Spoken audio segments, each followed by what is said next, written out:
এর সামনে একটি নতুন ভিডিও নিয়ে এসেছি। কড়াইয়ে তেল দিলাম, সামান্য পরিমাণ মাছ আছে, কী করবো তাই ভেবে পাচ্ছি না। তেল দেওয়ার পর আমি পেঁয়াজগুলো দিয়ে দিলাম,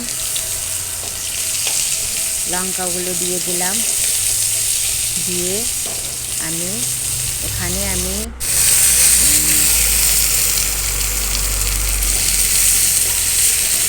ধুন্দল, ঝিঙ্গা, আলু দিয়ে ছোটো ছোটো অল্প মাছ ছিল, তাই ভাবছি কি রেঁধে ফেলি, কী করবো, অল্পই মাছ আছে।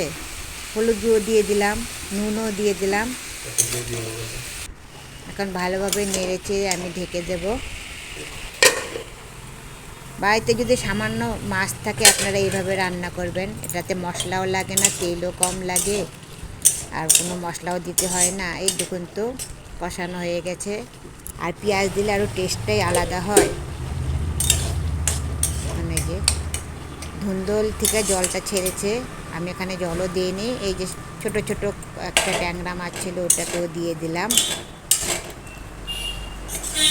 অল্প মাছ থাকলে আপনারা এইভাবে রান্না করে খাবেন, বেশ ভালো লাগবে। আমার রেসিপি কেমন লাগে আপনাদের অবশ্যই লাইক কমেন্ট করে জানাবেন।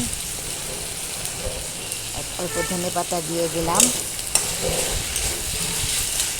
একটু আমার হয়ে গেছে ছোটো মাছ দিয়ে একটা রেসিপি। আজকের রেসিপি আমি এখানে শেষ করছি। লাইক কমেন্ট ও সাবস্ক্রাইব করবেন আমার রেসিপিগুলো অবশ্যই।